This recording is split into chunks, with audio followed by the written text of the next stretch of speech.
السلام علیکم ورحمۃ اللہ وبرکاتہ۔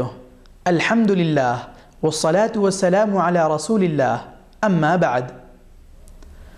کام چھوٹا اجر بڑا، اس عنوان پر آج ہم سنیں گے آدھا منٹ دیجئے جنت حاصل کیجئے۔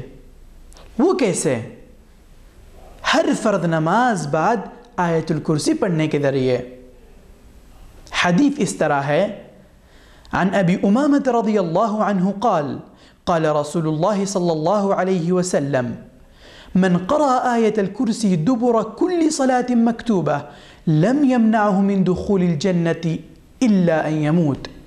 حضرت ابو امامہ رضی اللہ عنہ سے روایت ہے کہ نبی کریم صلی اللہ علیہ وسلم نے فرمایا، جو ہر فرض نماز کے بعد آیت الکرسی پڑھے اس کے لیے جنت میں داخلے سے کوئی چیز رکاوٹ نہیں سوائے اس کے موت کے۔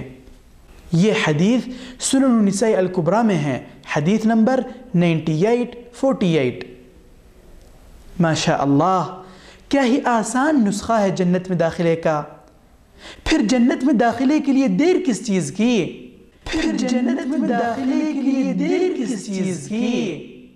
ہر فرض نماز کے بعد کیا پڑھنا ہے؟ آیت الکرسی۔ اگر کسی کو یاد نہ ہو تو چھوٹے سے کاغذ میں لکھ کر جیب میں رکھے، ہر فرض نماز بعد دیکھ کر ضرور پڑھے۔ اللہ ہم سب کو جنت میں لے جانے والے اعمال زیادہ کرتے رہنے کی توفیق عطا فرمائے، آمین، والحمد للہ رب العالمین۔